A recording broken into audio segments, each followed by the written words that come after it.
Olá, mais um episódio do podcast Expertise Contando Histórias. E esse episódio ele é muito especial. Talvez você não tenha observado, ou melhor, talvez você tenha observado, estamos de cenário novo, então estamos recomeçando mais um ciclo, com esse cenário novo. E hoje eu tenho um convidado muito especial. Ele é meu amigo, um grande amigo, ele é meu parceiro, ele é compositor, ele é músico, ele é escritor, ele é palestrante, ele é professor. Eu não vou conseguir terminar o tanto de coisa que ele faz. E aí ele vai continuar contando mais coisas pra gente. O fato é que eu estou aqui com o Regis Heaven, um grande amigo de uma vida. São muitas histórias, são muitas experiências juntos. E agora, internacionalmente, Isso também é algo especial para o podcast, porque ele mora nos Estados Unidos e veio especialmente para esse podcast. Mentira, não veio não. Ele veio para outras coisas, eu roubei ele dos afazeres dele para estar aqui com a gente. Meu querido, obrigado. É um prazerzaço estar batendo esse papo com você. E o povo aqui quer ouvir histórias. E eu quero começar esse papo Bora. perguntando, de maneira muito oficial, quem é Regis Heaven? Uau. Interessante a pergunta, hein? Pô, aqui o papo é profundo, então, né? Eu falei pra você que o negócio aqui pega fogo. Ô, Cris, você faz essa pergunta, sabe o que eu lembrei? Você fazendo a pergunta já me veio à mente um trecho da canção Me Espera, do Thiago York e da Sandy. Atualiza aí pra quem não conhece. Cara, uma canção linda, uma canção que diz assim: Eu ainda estou aqui, repetido em 1000 versões irreais de mim. E você me pergunta, quem é Regis Heaven? E eu fico pensando assim, em tudo que eu achei que era, ou das construções que eu fiz, mas fico pensando em várias versões irreais que eu construí e olha, com muita sinceridade, pode ser que talvez ainda haja alguma dessas versões se manifestando aqui e ali, porque no final das contas, eu creio que essa nossa necessidade primordial do ser humano, que é de ser amado, ela acaba fazendo com que a gente crie algumas versões, porque a gente entende de maneira equivocada que essas versões vão trazer para nós esse amor que a gente tanto deseja. Então, muitas vezes o Regis se mostrou aquele cara perfeccionista, em que fazia tudo com extrema excelência, e excelência é bom, mas era uma excelência que passava dos limites, ia para o perfeccionismo porque ele não lidava bem com a crítica. E até hoje ele tem trabalhado essas coisas na vida dele. Mas hoje, analisando tudo isso, trabalhando na minha vida, esses conhecimentos, desenvolvendo a questão da espiritualidade, do autoconhecimento, me ajudando a enxergar essas versões irreais que acabam te machucando, você fala, olha, eu preciso sair desse lugar. Preciso ser mais eu, buscar mais dessa autenticidade. Esses dias eu escrevi algo, eu dizia o seguinte, que eu sou um bilhete de Deus. Eu tenho habilidades artísticas dadas por Ele. Então, por isso, eu posso ser usado como um instrumento dEle para propagar o seu amor através daquilo que eu tenho. Uau! Então, hoje o resto é um bilhete de Deus. Não é um bilhetinho azul. Pô, nós vamos saber. É o que eu busco fazer, assim, transmitir. As pessoas dizem muito, que às vezes quando me ouvem, percebem uma certa paz. Então, eu acho que é legal, porque paz eu acho que é um atributo divino e que eu consigo multiplicar na vida das pessoas, seja através de uma narração que eu faça, de uma aula que eu ministre, de uma canção que eu canto, Então, eu tenho até me agarrado mais a isso, Esse transmissor de paz, desse lugar de calmaria, de reflexão. Legal. E o que te levou a empreender? E eu vou dar uma traduzida nessa minha expressão. Como já falei, Te conheço há muito tempo e sei que você originalmente empreende e empreendeu na música. Quero começar com a coisa que eu sei que você mais gosta. E o que te levou a empreender? O que levou o Regis Heaven aquele menino do Cruzeiro que jogava bola e, de repente, em determinado momento, decidiu se enveredar para esse caminho do empreendimento musical. Vamos falar de outros, mas eu quero começar pelo empreendimento que te levou a empreender. Olha, Kiss, com toda certeza, a necessidade de reconhecimento. Não acredito que é o melhor combustível, mas eu estou te respondendo de forma muito honesta. É verdade, essa é a sua dúvida. Isso, de forma muito honesta, a minha necessidade de reconhecimento. E a música, ela oferecia isso. Porque você cantar para o público e ter de forma muito imediata o feedback, isso é uma forma de retorno. E eu tinha essa sede por reconhecimento. Então, o que me levou foi isso. No meio do caminho, você vai percebendo que esse combustível não era o combustível mais adequado, porque é um combustível que acaba te trazendo muita inquietação. E aí, nesse processo, você vai tentando mudar esse combustível para um combustível, vamos lá, chamar esse novo combustível um combustível mais de amor, mais de altruísmo, onde você possa também não ser algo só sobre você, mas ser algo também que você possa oferecer para os outros. Tem a ver com maturidade? Tem tudo a ver. Tudo a ver. Então, é crescer, né, e desenvolvendo as dores da vida, que você vai entendendo algumas questões e vendo que, cara, não é mais sobre isso, né? Sobre ser reconhecido, né? Talvez é sobre fazer alguém conhecido. Então, essa é uma técnica que a gente vai mudando e vai alterando, e até hoje eu tenho que lidar com ela. Então, às vezes eu percebo quem dá uma necessidade de reconhecimento, mas eu já fico mais leve com isso, sei trabalhar melhor isso, falo assim, não preciso dizer sim para determinadas coisas só por conta disso, desse reconhecimento. Posso caminhar, enfim, usando como balizador ou como combustível outras coisas. Nessa caminhada que eu acredito que não acabou, ela continua ainda, quais são, assim, quais os desafios e os louros que você tem colhido que, se você for parar para pensar e lembrar agora, vem à sua mente? Desafio e sucessos, ou enfim, coisas boas, bacanas que você traz aí e hoje, agora vem à mente. Vamos lá, desafio, eu acredito que foi muito conciliar o trabalho com a questão da espiritualidade. Eu sempre tive, acho, muita preocupação em fazer um trabalho que tivesse associado, ou pelo menos alinhado com aquilo que eu carrego em termos de fé. Qual a definição sua de espiritualidade, para o povo saber o que você está falando? Eu sou cristão, né? Então, para mim, Jesus Cristo é uma referência, os ensinos dele é uma referência, então eu busco seguir.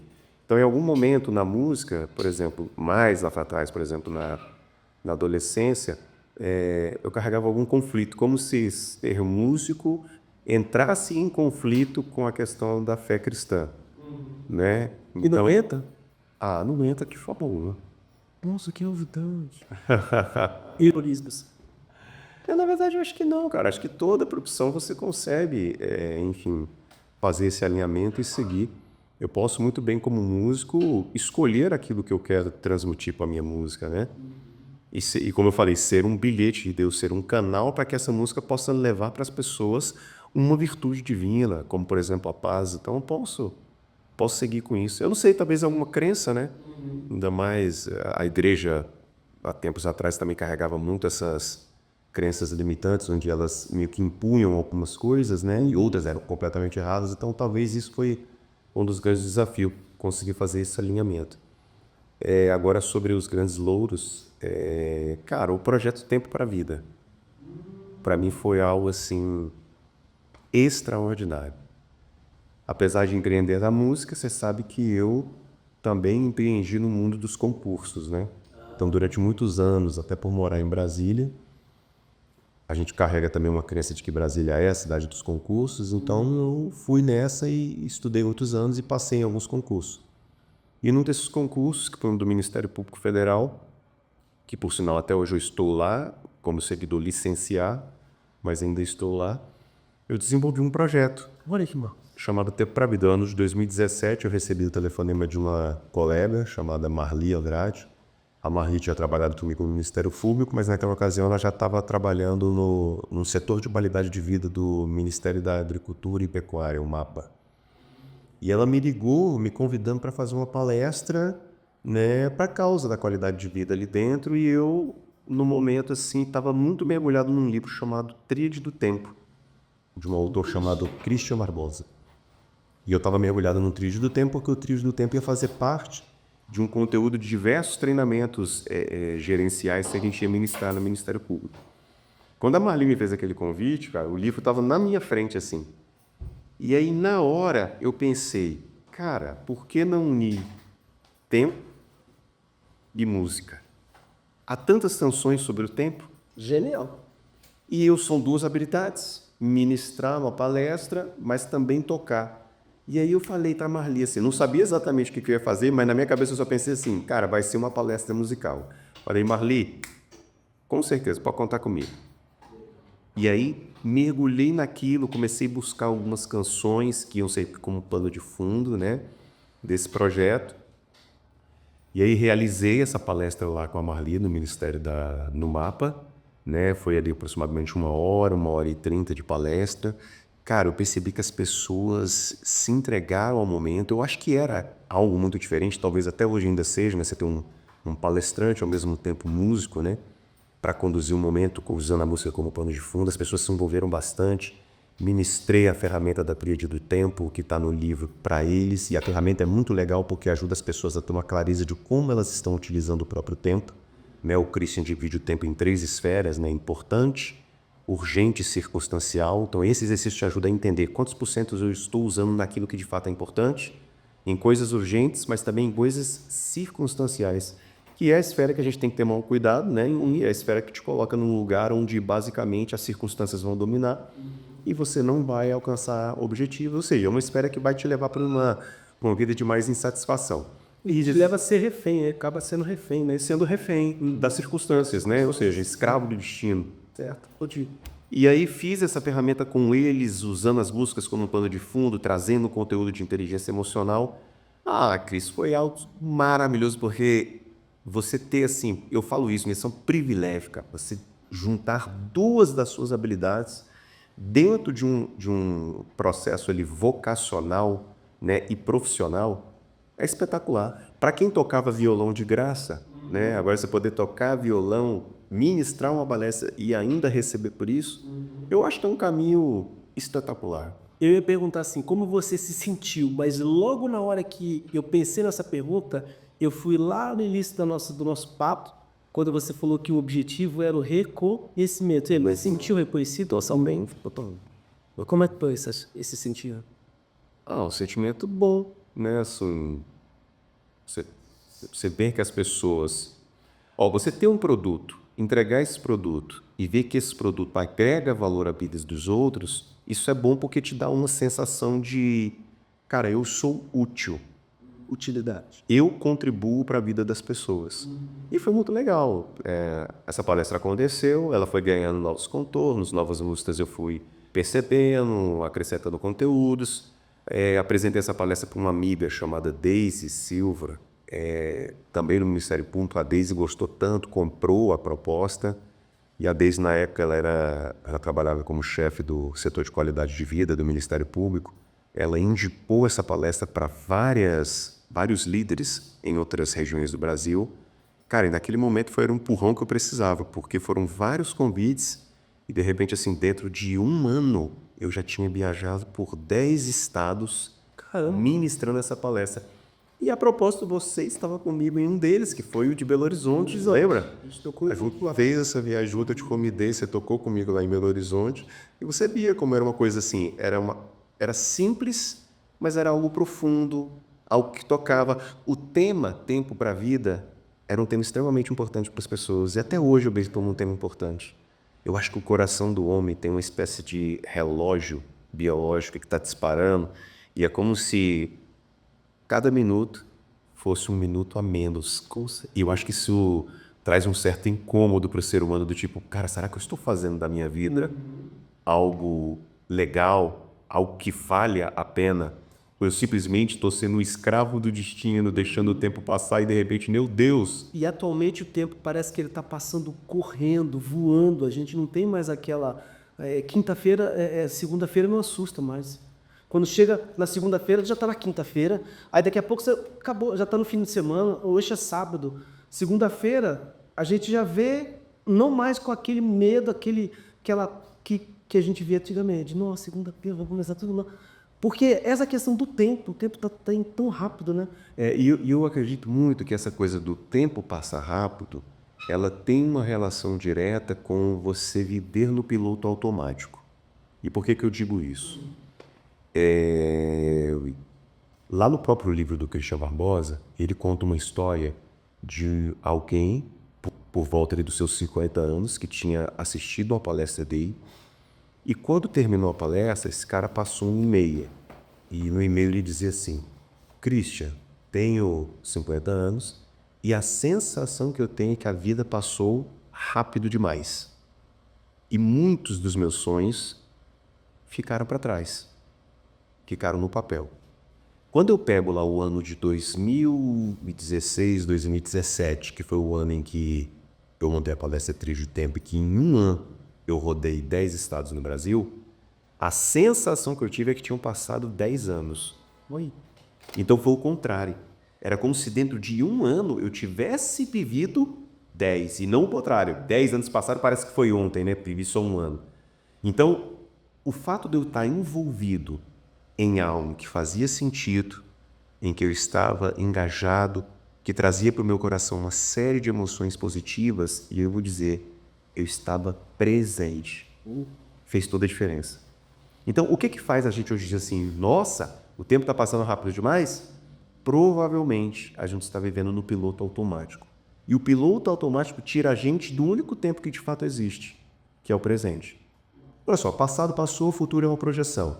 Então, se nós estamos aqui agora, nesse momento, fazendo essa entrevista, se por um acaso o nosso coração estiver pensando em alguma coisa que a gente tem que resolver mais lá na frente, ou de alguma coisa que ficou para trás que não deu certo, a gente deixa de estar aqui. A gente só fica de corpo presente. E é por isso que esse momento passa rápido e a gente não percebe. Então, quanto mais presente a gente consegue estar, mais a vida faz sentido. A propósito, quais são os melhores momentos da sua vida? Se você me contar aqui histórias dos melhores momentos da sua vida, naturalmente você vai perceber que era um momento em que você estava presente. Porque estar presente é o que te faz se envolver emocionalmente com aquilo. Uau. Ou seja, me envolvi emocionalmente com aquilo, eu estou presente. Pronto, aquilo tem significado. Eu não esqueço. Estou lembrando aqui agora, né? Uma vez fiz uma viagem com a minha esposa, com a Vanessa, para o Rio Grande do Sul. Aí tempos depois ela me perguntou, meu amor, você lembra daquela situação do trem que a gente passou? Eu falei, não. Mas claro que não. Eu estava de fone, no ônibus, olho fechado, só ouvindo música. Eu não conectei com aquele momento presente. Não estava no momento. Só estava de cor.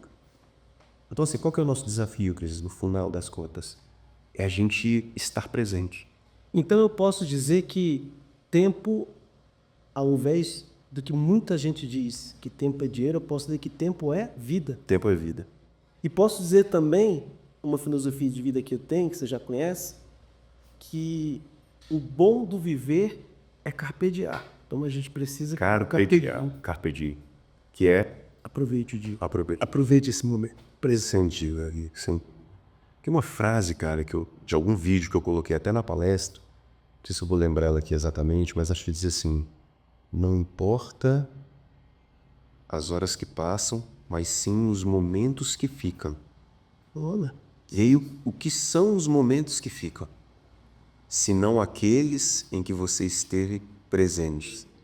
Aqueles que vão contribuir para a história que você está criando. Por exemplo, nós dois somos amigos há mais de 35 anos. Você lembra de um momento em que a gente, se eu não me engano, foi um aniversário meu, que o nosso querido amigo Paulinho, né, falecido Paulinho, nos levou para jantar no restaurante Roma, e de lá a gente foi para o Congresso Nacional, tiramos os tapetes do carro, escorregamos ali naquela grama, que ainda era possível fazer isso, né, anos atrás. Uhum. Como é que a gente esquece daquilo? Nunca. Porque a gente estava presente, a gente viveu aquele momento, a gente estava curtindo aquele momento, ou seja, a gente estava conectado com tudo aquilo que estava acontecendo. Com a gente, com o momento, com o que a gente estava fazendo, tudo aquilo ali estava realmente sendo vivenciado, experienciado na intensidade do momento presente. Perfeito. Então, assim, se eu tivesse que dar um recado, por exemplo, para os nossos doguês, cara, tem que sair do piloto automático. Como é que eu saio do piloto automático? Dando mais sentido às coisas que eu estou fazendo agora no presente. Porque senão o tempo passa e passa rápido. É o que todo mundo diz, né? Nossa, parece que foi ontem, já se passaram 20, 30 anos. Na vida acontece no presente. A gente precisa, Cris, priorizar algumas coisas. Então, seja com relação ao nosso trabalho, seja com relação à nossa família, seja com relação aos nossos amigos.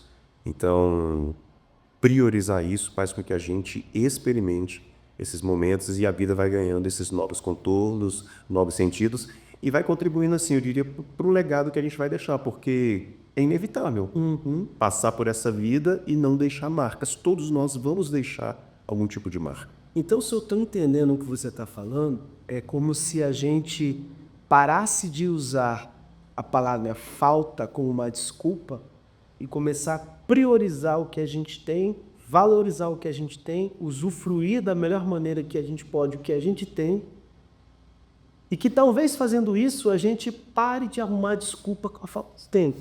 Faz sentido essa minha... Faz muito sentido. Eu diria que, aproveitando essa sua palavra,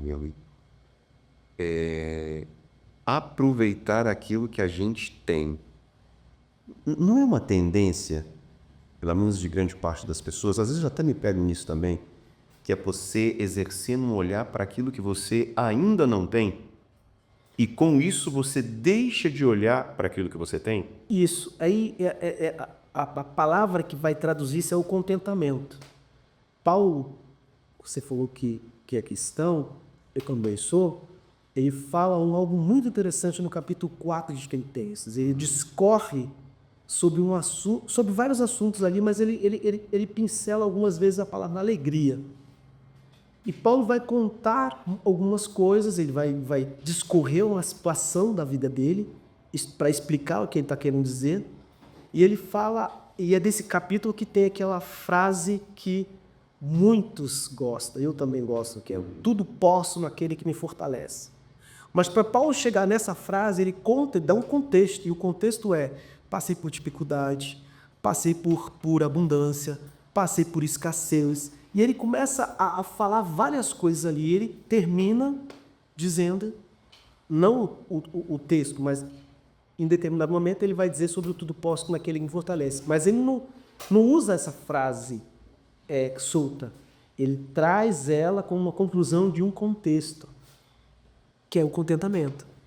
Porque normalmente as pessoas usam essa frase no tudo posso para só poder coisas muito boas. E ação, você vai para frente. Mas não, aquilo ali é a conclusão de que, assim, já que eu passei por tudo isso, já que eu entendi e estou aprendendo muita coisa sobre o que é a vida, o que é viver, né? Paulo, principalmente, ele era 100% entregue ao evangelho, ao serviço do evangelho. Paulo não tinha trabalho secular, ele não tinha uma família para sustentar. Então, o sustento era todo pro trabalho missionário dele.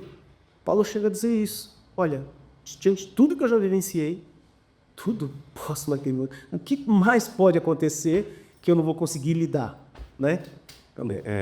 E olha só, cara, que você fala isso, eu te vejo sempre como um cara muito pra cima. Eu até comento isso com a Vanessa, falo, cara, o Cris é um cara que ele traz essa frase do Carpe Diem, acho que desde a nossa adolescência, quando a gente assistiu Sociedade dos Poetas Loucos. Eu quero assistir meu filme hoje. Esse filme é magnífico, né, cara? Assistir hoje, atualmente, na atualidade. Pois é, e essa frase veio de lá, eu lembro que você veio usando ela, e depois fazendo análise, eu falei, poxa, o Cris sempre tá pra cima, né, cara? E é uma coisa que eu aprendo contigo, porque eu já não sou assim. Eu já tenho uma tendência muito mais à apatia, né, tristeza. E eu tenho entendido, Cris, que como é que eu faço para sair desse lugar de apatia e de tristeza? Cara, eu preciso carpegiar. E carpegiar é uma escolha. O que eu tenho aprendido, cara? Normalmente as pessoas, elas querem fazer as coisas a partir do sentimento. Então assim, ó, eu estou sentindo vontade de sair para carpe diem, ou seja, para aproveitar o dia. Cris, não vou conseguir. Porque nem sempre o nosso desejo, o nosso sentimento, ele está alinhado àquilo que a gente realmente quer fazer. Então vamos lá, eu quero carpe diem, mas às vezes eu estou lá com um sentimento de apatia, eu não quero sair da cama, eu estou triste. E se eu for guiado pelo sentimento, o que vai acontecer? Eu vou continuar na cama. O que eu tenho entendido? É de que eu só vou sair da cama se eu tiver uma atitude contrária ao sentimento. O que eu estou querendo dizer? Confrontar o sentimento. É isso. Eu estou sentindo apatia, mas eu vou levantar sem vontade, vou sair para fazer uma caminhada aqui, nesse lago. Como diz Rubem Alves, vou levar meus olhos para passear. Massa aí. Massa isso, né? Massa isso. E isso é tão massa porque quando eu saio para caminhar e olho para ir para o lago, para as árvores que tem ali no bairro que eu estou morando ali próximo de Orlando, a minha alma já começa a sentir uma alegria, um contentamento. Ó, não estava apático? Se não tivesse enfrentado a apatia com algo intencional de falar assim, ó, eu vou mesmo sem querer, não tinha experimentado essa alegria. E precisou gerar um movimento para a alegria meio que circular ali e falar, opa, eu tô aqui. Isso. E aí você fica melhor. Aí você volta para casa melhor do que você estava. Legal. E eu acho que isso tem a ver com fé, cara. Com certeza. Porque é como se fosse assim, você está apático, você está querendo se movimentar a partir do sentimento? Não, então ele não vai acontecer. Você vai ficar apático, você não vai sair daí nunca. Você vai ficar por dias aí. Então, o que é a fé? É a convicção daquilo que eu não estou vendo. Não estou vendo a alegria. Perfeito? Mas eu creio que ela está lá, em algum lugar do futuro. Então, eu preciso fazer esse movimento. Eu costumo dizer, às vezes, para algumas pessoas que eu atendo, é de que é como se nós estivéssemos num poço de areia movediça, que é a apatia, que está nos derrubando, nos fazendo ficar triste naquele lugar ali de inércia. E existe uma corda invisível lançada por Deus. E Deus está lá de cima falando assim, eu joguei a corda aí, mas ela é invisível. Pega aí. Tu vai ter que pegar, entendeu? Para sair desse lugar. E o que é o pegar? É falar assim, cara, eu preciso me levantar mesmo não tendo vontade e eu preciso caminhar. Porque é no caminhar que, de repente, algo acontece. Então, sem levantar da cama, nada acontece. Você vai ficar lá até morrer. Então, eu acredito que, assim, um dos grandes remédios para a gente vencer a apatia é a gente acreditar que existe em nós um poder de decidir, mesmo quando a decisão é contrária àquilo que eu estou sentindo. Ou seja, poder da escolha. Poder da escolha. Vamos pensar assim. Jesus fala assim, ó, ame os seus inimigos, ok? Então isso é um mandamento. Se é um mandamento, depende do meu sentimento? Não. Não pode depender, porque o meu sentimento ele é volúvel. Se não pode depender do meu sentimento, significa que eu posso cumprir isso mesmo não sentindo vontade de amar. Até porque o amar não é necessariamente um sentimento. Não é o sentimento de afeição. Até Não é o gostar. Claro, porque o sentimento de afeição eu tenho para com pessoas próximas, pessoas da minha intimidade. Meu inimigo não é uma pessoa da minha intimidade. Mas o amar é uma atitude em benefício do outro. Então eu posso ter essa atitude, independente de estar sentindo vontade de fazer. Cara, eu vou fazer esse bem. Eu nem acho que fulano mereça, mas é isso mesmo. Eu vou oferecer para ele um favor imerecido, que é exatamente a mesma coisa que o cristianismo diz que Deus fez por nós. Ele nos entregou uma coisa chamada graça, que é o favor imerecido. Então eu posso fazer isso. Da mesma forma, eu acredito que é a questão aí da apatia. É claro que assim, eu estou sendo genérico, Claro. né? Eu não estou aqui dizendo que não precisa fazer mais nada. Não, precisa fazer muitas coisas, existem tratamentos, né? Você precisa fazer, mas até para fazer o tratamento você precisa levantar da cama e ir. Entende? Então, o que eu queria dizer é que existe em nós sim, cara, um poder de decidir. E de decidir mesmo quando o sentimento é contrário. Por exemplo, você tem filhos, não tem? Sim. Vamos lá, seu filho te irritou profundamente. Você está com vontade de ir lá e fazer um bem para ele? Não. Não, você está irritado. Mas você pode, mesmo irritado, falar assim, cara, vou lá fazer isso aqui, não porque eu estou morrendo de amores pelo meu filho, mas porque é meu filho. É como se assim, é meu papel. E eu vou lá e cumpro o meu papel. E ao cumprir o meu papel, de repente eu até mudo o sentimento. Legal. Então eu acredito nisso. Eu acredito que muitas vezes o sentimento ele é alterado a partir da ação. Então é dessa intencionalidade de cumprir o nosso papel. Deixa eu fazer, eu preciso fazer isso. Cabe a mim esse movimento de sair desse lugar. Uau. Regis, essa ampulheta tá aqui e não é... Já passou? Não. Poxa, olha só. Não é por acaso. Ela tá aqui porque, obviamente, ela é parte do nosso cenário atual. Agora, coincidentemente, ela tem a ver com o teu projeto. Ela tem uma relação com o teu projeto. Então, eu gostaria agora que a gente falasse um pouco mais sobre o tempo para a vida. Eu vou falar baseado na experiência que eu tive, né? Quando você me apresentou o projeto, você me falava sobre essa ideia mesmo de unir a música com o conhecimento e o tempo para a vida, a importância, né?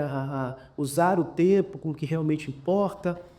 Eu queria que você me falasse assim, como é que foi essa construção? As músicas que você escolheu, qual foi a ideia que você teve para construir, para costurar esse projeto? Eu queria que você falasse um pouco mais desse projeto. Tá. É interessante isso, né? Porque como eu te falei, né? Eu lido ali com apatia, com determinadas tristezas, e venho aprendendo a lidar com isso. Isso tem sido ótimo. Saber que existem, assim, ferramentas, tanto a questão espiritual quanto a questão da inteligência emocional, quanto que isso nos ajuda a lidar com esse tipo de situação, né? E aí é legal, fazendo já um parênteses, Deus não é mal, né? Porque assim, poxa, eu peço a Deus tanto para me livrar disso, por que isso não acontece? É porque é a corda invisível, entendeu? Existe uma parte que cabe a mim nesse processo, né? Então eu creio que a inteligência emocional é algo dado por Deus aos homens para nos capacitar, né? Nos instrumentalizar para que a gente possa ter mais recursos para lidar com isso. Por que nasceu a ideia do Tempo para a Vida? Foi essa pergunta, né? Por que nasceu e como você costurou isso? Como é que você montou esse projeto? Isso. Então foi a partir lá do convite da Marli, né, que ela me fez. E aí no momento em que eu estava lendo o livro, eu falei, cara, é isso. Eu quero falar sobre isso. Por quê? Porque Tempo para a Vida sempre foi um desafio para mim. Então é legal, né? A gente pega os nossos desafios e acaba tornando eles uma bandeira, para que a gente possa ajudar outras pessoas que estejam enfrentando esse mesmo desafio. Então era um desafio para mim, porque uma pessoa que está apática, que está ali triste na cama, ela tende a ficar reclusa, fica muito mais isolada em casa. Eu falo, cara, não, a vida é muito mais que isso, né? Então, por exemplo, aqueles momentos que nós vivemos como banda, quando nós tocávamos, ensaiávamos, tudo aquilo representa a vida. Então, assim, eu preciso fazer um movimento para chegar nesses lugares. Então, quando a Marli faz o convite, eu estou ali com a ferramenta que trabalha a ideia da tríade, para me dar clareza disso. Existem muitas músicas que conectam esse tema, eu fui buscando. E eu lembro que a primeira música que me veio à mente foi uma música do Paulinho Mosca, chamada O Último Dia. Da novela. Da novela, exatamente. E ela é uma música muito instigante, porque ela pergunta assim, ó, meu amor, o que você faria se só te restasse um dia? Se o mundo fosse acabar, me diz o que você faria. Isso é muito poderoso. Isso é muito poderoso, porque naquele momento ele está te colocando numa situação. E aí? Você investiria o seu tempo no quê? Se fosse o último dia. Que escolhas você faria?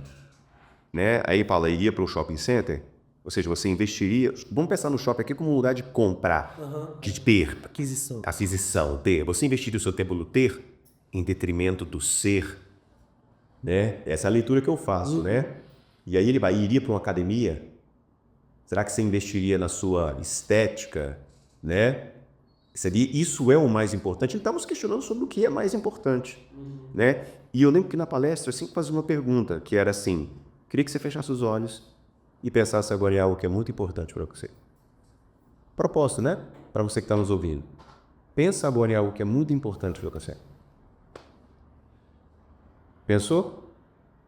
Todas as vezes que a gente faz essa pergunta, pensar em 3 coisas importantes, uma das coisas que normalmente boa parte do público fala que é importante é família.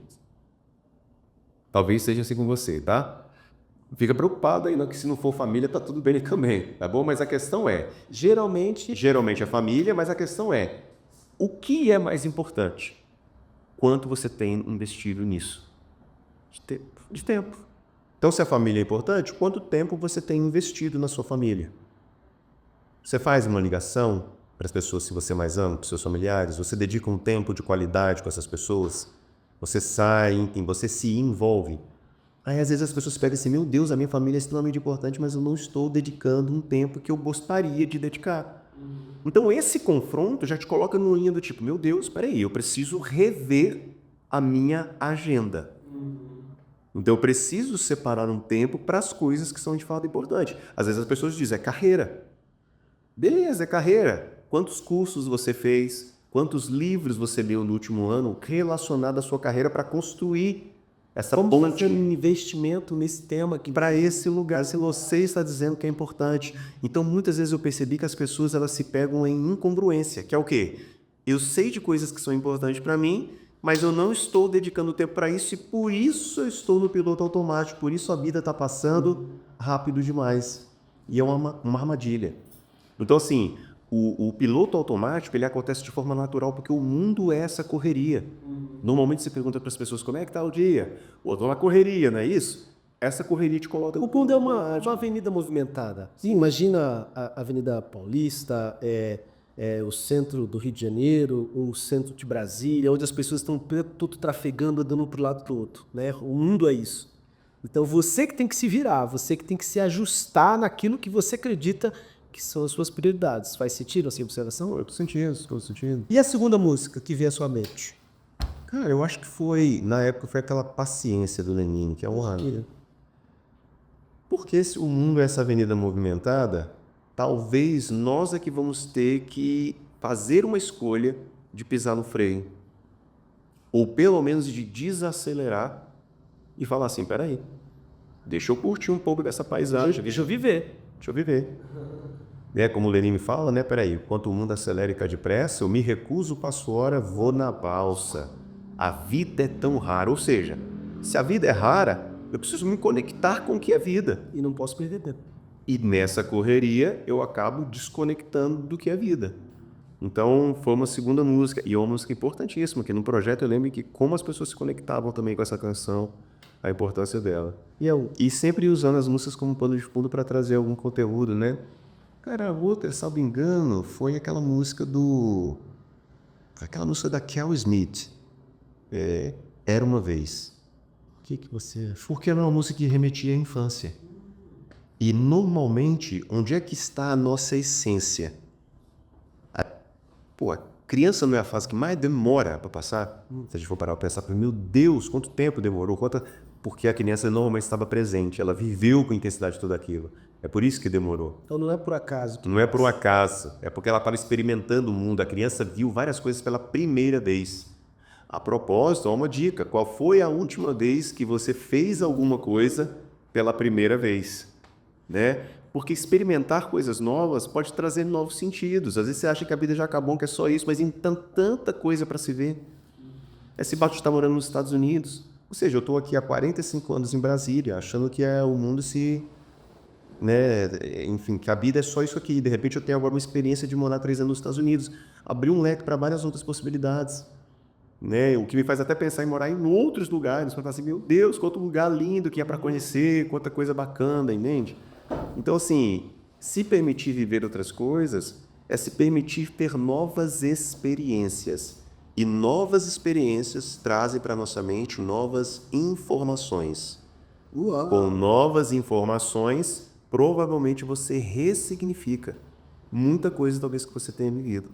Só por conta de ter vivido uma nova experiência e ter trazido para sua mente novas informações.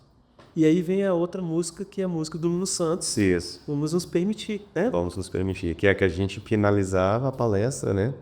Cantando essa canção do Lulu. Enfim, Tempos Modernos, é o nome dela. Que faz esse convite para se permitir. Se você não se permitir, você vai ficar estático, preso, inerte. E não há vida sem movimento. Uau! Agora a gente está caminhando para o final do nosso papo.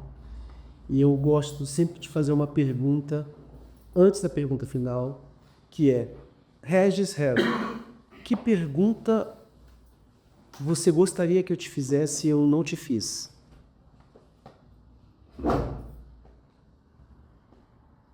Meu paz, Não tenho ideia. Eu Eu vim tão livre assim. vou traduzir essa pergunta. Do que você gostaria de ter falado e ainda não teve oportunidade até esse momento? Nunca fiz essa tradução. Você é a primeira pessoa que recebe esse presente. Não, eu vim de forma tão natural pra cá. Não pensei em coisas que eu deveria falar. A proposta, né, foi legal, porque assim, eu não vim pra cá com uma estrutura definida do que eu gostaria de falar. Eu vim aqui muito assim, vamos falar Aconteceu naturalmente. acontecer naturalmente. Então não tenho assim algo Deixou acontecer que naturalmente. eu gostaria de falar e não gostaria de ter falado. Tá, talvez assim. Posso falar pra câmera? Claro. Eu diria para você, invista em autoconhecimento. Por quê, Regis? Porque o autoconhecimento vai te ajudar a se perceber de maneira mais clara como pessoa, e autoconhecimento é o pressuposto para você conseguir se desenvolver. E eu tenho certeza que você quer se desenvolver. Porque se você olhar na essência da palavra desenvolver, é tirar aquilo que envolve. E se você tira aquilo que envolve, você acaba trazendo para a sua vida novas perspectivas de valor e de sentido. Desenvolva-se, vale a pena. Vai te ajudar a lidar melhor com os desafios que são pertinentes à vida. Uau. Vamos então para a pergunta final. Regis Hevan, o nome do nosso podcast é Expertise Contando Histórias, e você contou um pedaço, né, uma parte da história da sua vida. E eu te pergunto, Regis, que história você gostaria que contassem sobre você? Vou repetir. Regis Hevan, que história você gostaria que contassem sobre Regis Hevan? Que o Regis Hevan foi um cara honesto com o que ele sentia. O Regis Hevan é um cara que ele errou, mas ele reconhecia os seus erros e ele era rápido em perdoar, rápido em pedir perdão. O Regis Hevan foi um cara que não desistiu de melhorar como pessoa.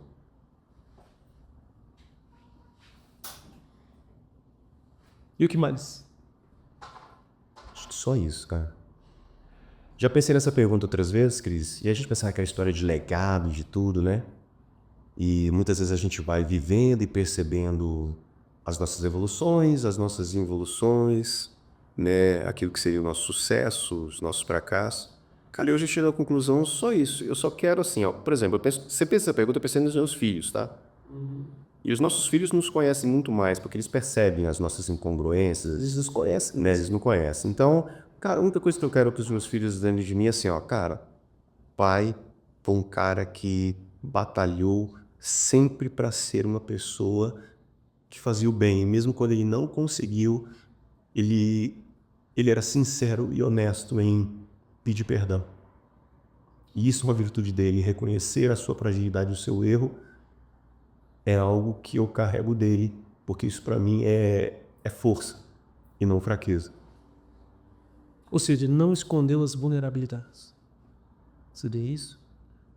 Não vou dizer todas, né? Tem algumas que a gente realmente... Algumas. Para as pessoas específicas, mas eu acho que é sobre não ser perfeito, mas era honesto. Não ser perfeito, mas ser honesto. Se meus filhos entenderem isso, tá bom demais. Já falei. Já não deu, com certeza.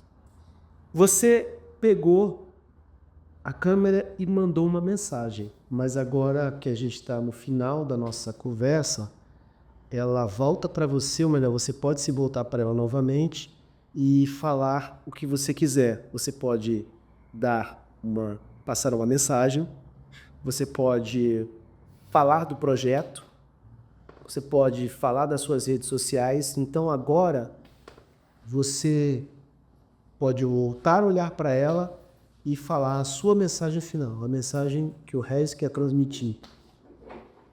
Aproveitar esse momento aqui que eu me emocionei, eu quero te dizer que a vulnerabilidade ela é uma bênção.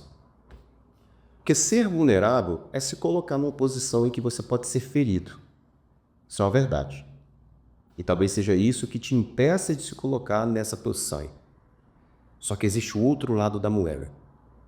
É porque a única forma de você ser verdadeiramente amado é quando você for vulnerável. Porque não ser vulnerável é ser perfeito.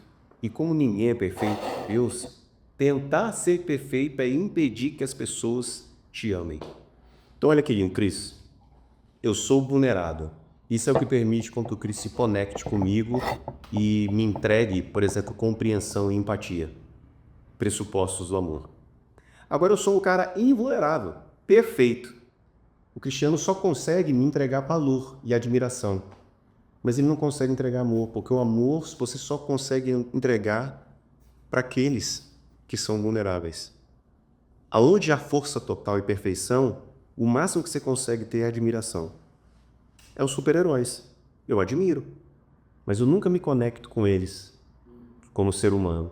Até porque é como se eles não fossem reais. Eles não são reais. Eles não são reais, né? Eles são uma ideia, eles são a idealização do que talvez eu quisesse ser, mas eu me contento com aquela projeção que eu fiz de que eles são perfeitos, de que eles são poderosos, de que eles são invisíveis, de que eles podem...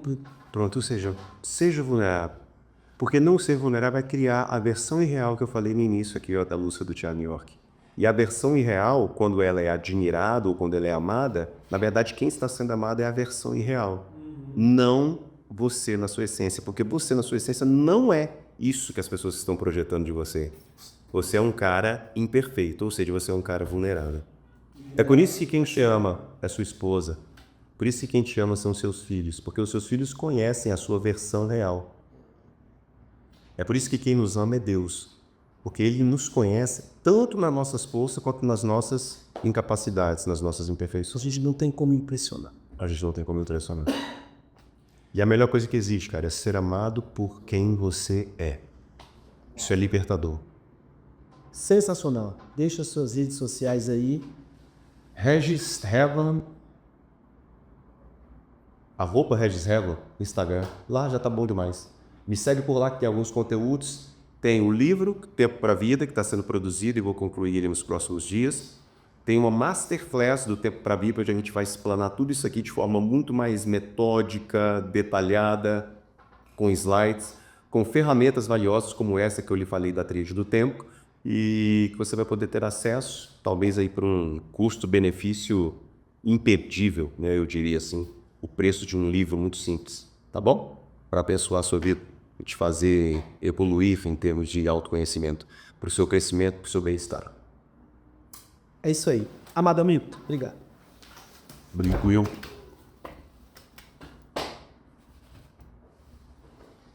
É isso aí, pessoal. Obrigado aí por ter ficado conosco. Mais um episódio do podcast Expertise contando histórias. E é isso aí, valeu. Continue com a gente.